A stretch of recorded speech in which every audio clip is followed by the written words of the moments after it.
चलिए बढ़ते हैं खबरों में आगे। आपको आज बताते हैं कि ईरान पर इजरायली हमले के पीछे छिपे राज क्या है, लेकिन सवाल ये भी बना हुआ है कि क्या ये ईरान की तबाही का आगाज है। ईरान से अमेरिकी दुश्मनी के पीछे की वजह क्या है ये भी आपको बताएंगे, लेकिन सबसे पहले देखिए कैसे अमेरिका के इशारों पर ही इजरायल ने ईरान के चुने हुए ठिकानों को तबाह कर दिया है।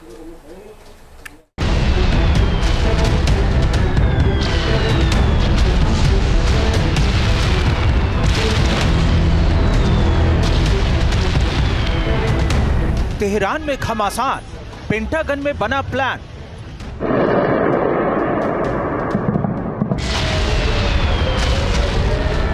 इजरायल के 100 से ज्यादा फाइटर जेट ने बम और मिसाइलों की बौछार कर ईरान के 5 शहरों के 20 ठिकानों को धमाके, आग और धुएं के बवंडर में तब्दील कर दिया।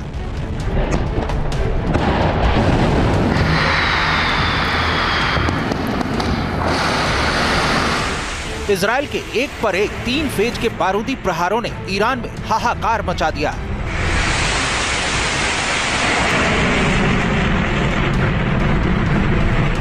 आधी रात में हवाई हमलों के सायरन से ईरान का आसमान गूंज उठा।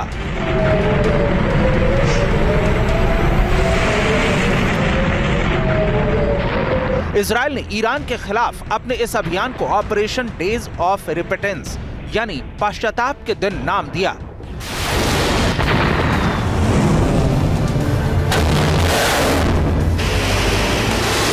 यानी ये ईरानी हमलों का इजरायली जवाब है।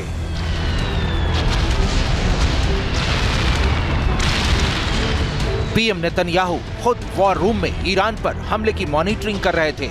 इस हमले की मुख्य बातों पर गौर करें तो ईरान की राजधानी तेहरान समेत 5 शहरों पर हमला किया गया। इजरायल के निशाने पर ईरान के सैन्य ठिकाने रहे। इजरायल ने हमले से ठीक पहले ईरान को बताया था कि वो हमला करने जा रहा है। ईरान पलटवार का दुस्साहस ना करे।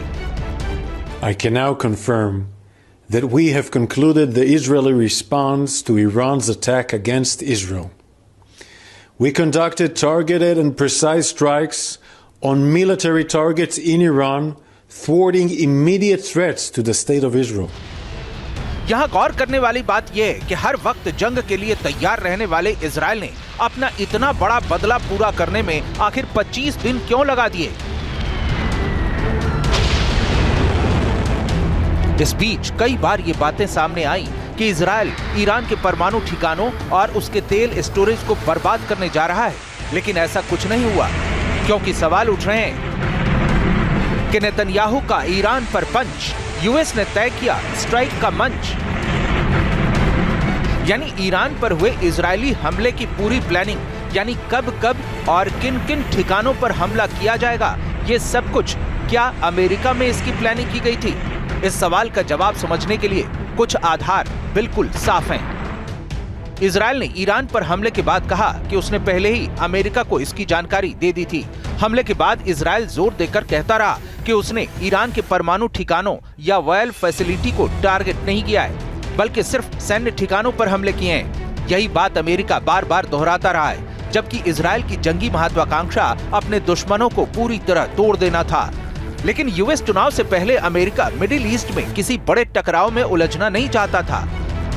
इतना ही नहीं, इससे पहले ईरान पर इजरायली हमले का ब्लूप्रिंट पेंटागन से ही लीक हुआ था।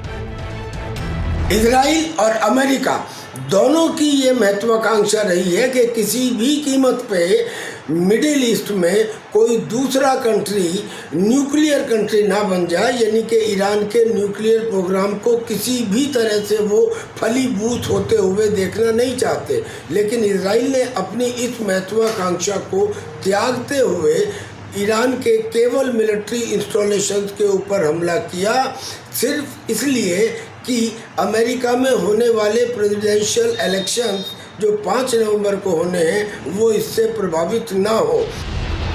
इजरायली हमलों के पहले के अमेरिकी रिएक्शन तो इशारा कर ही रहे हैं। अब हमले के ठीक बाद की अमेरिकी प्रतिक्रिया पर गौर कीजिए। पेंटागन की प्रेस ब्रीफिंग में कहा गया, अमेरिका को इजरायल की ईरान पर हमले की योजनाओं के बारे में पहले ही बता दिया गया था और इस ऑपरेशन में अमेरिका की कोई भागीदारी नहीं थी। ईरान पर इजरायल के हमलों से हिसाब बराबर हो चुका है। इसके बाद अब दोनों देशों के बीच सैन्य हमले बंद होने चाहिए। तेहरान को अब इजरायल के खिलाफ किसी तरह की प्रतिक्रिया देने से बचना चाहिए।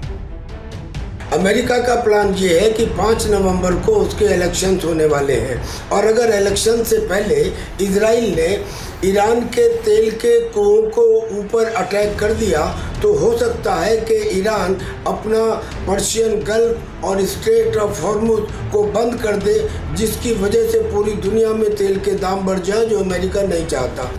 हालांकि ईरान की एक अर्ध सरकारी समाचार एजेंसी ने ईरानी शासन के हवाले से दावा किया है कि इजराइल को इस हमले का ठीक वैसा ही जवाब दिया जाएगा, जबकि उधर नेतन्याहू भी कह चुके हैं कि अगर ईरान तनाव का नया दौर शुरू करने की गलती करता है तो इजराइल जवाबी कार्रवाई के लिए बाध्य होगा। यानी वार पलटवार का ये खतरनाक